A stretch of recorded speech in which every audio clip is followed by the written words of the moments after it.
Well, hello there, everyone. TexAgs Rewind, Nick Savage. I like to do the first and the last name. Nick Savage, I should say. Was this the busiest show you've had in quite some time? It's one of them, yeah. For some reason, I remember we had a Tuesday a while back. We had a lot of guests, but this probably takes the cake. I think it's the most guests because we had multiple in the same segment. So let's see. We had Dr. John, that's one. We had John Puglisi, that's two. Mark Weaver, plus J.C. Goldsmith and Salma Ewing. That's now we're up to 5. Pat Henry, that's 6. 8. Well, I guess 9 if you count OB. Oh, you counted it up for me. In my head, I did. Look at you. Yeah. You can do math. I'm usually not good at math, but that was pretty impressive, not going to lie. Pretty smart guy, yeah. That means you counted it before. No big deal. Yeah. All right, so on TexAgs Rewind today, OB, Charean Williams, we got into the NFL. There's some NFL topics to get into, and also Bill O'Brien's heading back, I should say, to the New England Patriots, how that affects Alabama. Somebody on this show, Eric Asars, thinks it's, it's actually a bad thing for Alabama. I think it's a good thing for A&M at least. How about Joni Taylor? They got their first win in SEC play. We had her on the program. We had women's tennis, as I mentioned. The entire trio was here with their head coach, Mark Weaver, and Dr. John Thornton talking Aggie basketball, try to get a big win against Auburn. All that and more, it is TexAgs Rewind. D'Amico Ryan's going to be the Texans head coach, or do you think they're still going to try to get Sean Payton? No, I don't think Sean Payton ends up there. I do think they end up with either D'Amico Ryans or Jonathan Gannon, who's the Eagles' defensive coordinator. I think either one would be a great head coach. But I think that D'Amico Ryans would really sell in Houston. Texans fans remember how big he was on those teams, his 2 Pro Bowls for those teams, and just what a great captain and great player he was in Houston. And I think Texans fans would be excited by having D'Amico Ryans and feeling like that they had a coach who was going to last more than 1 year. And so, I think that to me is the easy choice for them to make if D'Amico Ryans is interested in that job. And I think he probably will be interested in that job if they offer him the job. But I think Jonathan Gannon also is in the running for that, and I think either one would be a great choice. But I just think selling tickets and what they need to do to get people excited by the franchise, I think D'Amico Ryans is the obvious choice. And I think I read he canceled his meetings with the Colts and somebody else, so it could be trending in that direction. Yeah. Would the general manager of the Texans scare a good coach candidate off?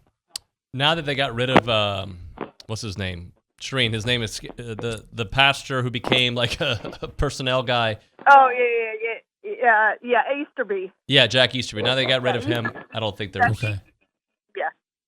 Yeah.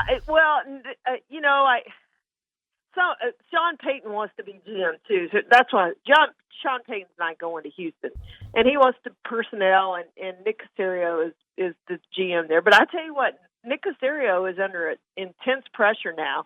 He's failed trying to get a head coach. They're now involved in the Brian Flores lawsuit. So he's done a lot of things that have been really wrong and bad and everything else that has gone on. But this will be their 4th head coach in 4 years, and you just can't win like that. And having 2 one-and-done coaches, that would scare me more than anything else is, am I going to last more than 1 year when I go to Houston? I mean, if the worst team in the NFL, is he going to fire me again? And you don't know that because he's done it over the last 2 years, and I just think he's made some bad decisions. And they got to get the quarterback, they got to get the coach right first, and then they got to get the number 2 overall pick, or if it ends up number 1, if they end up trading up, whoever that is, whatever quarterback that is, they've got to get that right. You have to have the coach, you have to have the quarterback. One of the things that, I don't want to say people have marveled, but people have been very impressed by is your positive disposition. And I feel, and you probably feel it better than I do, your team has rallied around that. Just talk a little bit about the vibe that you like to keep around your players. Well, who you are one place is who you are everywhere. And we want players who are able to see the situation for what it is. And we've been very honest with them from the moment we got here. We've got a lot of work to do. We're young. We're not battle-tested. Our roster has not played in these types of games.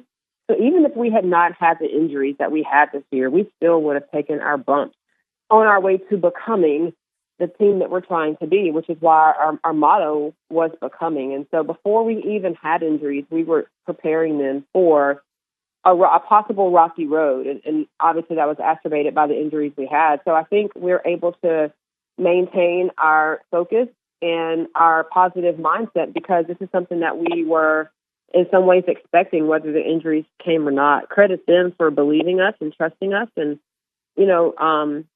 buying in and showing up prepared to work every day. How big was having Janiyah back and just didn't seem rusty at all? 10 of 11 looked such a solid performance coming back. She just opens up the floor for so many other people. You've got to guard her. She's a 3-level scorer. She brings so much energy. She immediately elevates the mood and confidence of our team. Tanea Hilton, same thing, having an extra guard on hand to beat the press and knock down some shots. It really just allowed Maya to get some shots off. It allowed KK Green and some other players. Mackenzie Green knocked down 2 big shots for us as well. So when they're on the floor, it just allows the defense to play a little bit more honest, and it gives you more of a rotation that what you're used to dealing with, so you're not overextending the minutes of some of your players. So they were able to mentally get a break on the bench, and Patty rested more Sunday than she has in a really long time. Jada Malone as well. And yeah, no, that was a huge pickup for us here, and really kind of helped take us to the next level, I think. So, it was great getting her on the team here, and I think that makes 3 All-Americans now on the team, which is basically half of our starters. And then if you add in Mary Stoyana, who's ranked 9 in the nation, that's basically another All-American in my mind. There aren't too many teams that have 4 All-Americans on their team, so that really was huge getting her here on campus. Yeah, I remember you were quite excited, so I've got to ask why Texas A&M? I think the team culture, and I've always been friends with Carson growing up, playing tennis with her. I played with JC and juniors a little bit, and when we traveled to tournaments, I'd see Coach Weaver and the girls, and I'd be like, okay, I really want to be a part of that. Like, that's something I want.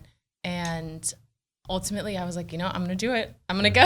Yeah. And I wanted to have my last year of eligibility to be at a school where I could really just thrive and just play tennis and get better and be a better person and do something that's just bigger than me. So it's all new to you, but because you understood the culture, you understood Coach Weaver, and you had friends here, does it feel like you're new still, or is it starting to feel like this is home now? No, it does feel like home. Yeah. I feel very comfortable here, and everyone's so nice and welcoming. So it's been a great couple weeks here. So great. JC, 5th year, right? Yes, sir. Graduating. What's in the pipeline for you? Right now I'm in grad school in the Human Resource Development program. Okay. And then, so we have season coming up and then heading off into the real world. How was this past weekend for you? It was great. I was still nervous, even though it was my 5th year, first match. But it's great, the new team and everyone, and it's great having Selma here, so I'm excited for the season. That's awesome to hear. I was reading up on you, both of you, before you came in. You like to hunt, I saw. Yes, I do. I don't know why I'm surprised. It just caught me off guard. I actually saw your cup over there. Yeah. Pintail Hunting Club. So how did you get into it? As a family thing? And yeah, just growing up. Yeah? Yeah, we went hunting in South Texas, Cotulla area. Okay. We'd have a lease out there, yeah. All right. And what are maybe you're into hunting too. What are you into beyond the world of tennis? We're getting there. I like running. I like running a lot. I like to bake. We didn't really get to talk about Boots, but that second half performance, oh, man. And when he's on, what it does for the entire offense. Yeah, and again, we've seen Aggie basketball for generations or, a lot of time, but I don't know if I know of a more inch-for-inch bang for your buck than Tyrese Boots. That guy, his competitive nature, everybody talks about his rebound ability. He's 6'2". And does what he does on the glass is just remarkable. And then clutch, making free throws. And he did start off great non-conference, right? You get it going, but now you don't want to foul him. And again, tough parts of the game, he's going to take you to the rim, and you're probably going to have a hard time stopping him. Or he might hit an occasional 3 out there if you don't run jump him real quick. I think that was a big factor in that game. Obviously, we didn't shoot it as well as we could have. We turned it over, obviously, and then the offensive boards killed us. But one of the big factors was they kept Tyrese the ball out of his hands because they know how important it is to him. It's not that we're not trying to get it to him; they're gearing. Everybody's looking for him. We look for Ashiwa. Everybody's got their players to look at. Well, it's hard to get him the ball sometimes, especially in clutch, because everybody knows he's a go-to. But is he our only option there? No. But he's a big-time player now. Well, to speak on that, they got to get Wade going, too, in order to kind of free him up a little bit. No, that's it. And Dexter, too. I mean, and again, whether it's Hayden coming off the bench or whether it's Manny when he gets healthy. And, when you shoot it, you're better. And, Wade will be there. We know he's going to be there. That's just him. I mean, he's going to go through it. Okay, all basketball players, too. Dexter was huge in a couple of games. He'll get it going again, too. One of the things, let's see what you think about this. What I thought, and I didn't know if I really appreciated it as much until after the game, but in that game at Kentucky, and I'm not making any – they beat us. They got us. But we really could have used – Solo and Manny. Oh, yes. Because that is an athletic team now. And did we battle? Yes, we did. But Solo and Manny are exceptionally athletic, and they're not afraid of that moment. I would have loved to have had to inject that into that system there in the second half when they were attacking the rim and we weren't closing. And Solo can bother you now, and Manny can too. I mean, that's just it. So anyway, more fouls too to play with. That's right. And so I'm not saying that we would have won, but I'm looking forward to getting those two guys back into this mix as we start this second half. Yeah, and let's talk about it. We got Auburn, and then at home we want an atmosphere very similar to what you saw against Florida. And again, if we got Aggie fans, I get it. We got basketball fans, I get that. Well, this team is a fun team to support. I mean, from Boots, doing his drum play, you see the personality of these guys, to Wade being the general that he is, to Julius and Henry battling, to the athleticism we're talking about. They are fun to watch. They're even more fun when they're appreciated. And don't get me wrong, if you're human, you get jazzed up if you get an Aggie crowd in there. And to walk out on that court the other night and see the students already filled in, it kind of reminds you of being in Spokane. It kind of reminds you of being at Fogg. It kind of reminds you of being in Cameron, because the students were there early and they're ready to go. And that helps you as a player. It helps you as a team. Well, hopefully everybody goes out there, get a couple wins this week. All right, Nick. All right, Nick. Let's tell the people what to do. Well, you got to like, you got to comment, you got to subscribe, you got to share, you got to tell your friends about it.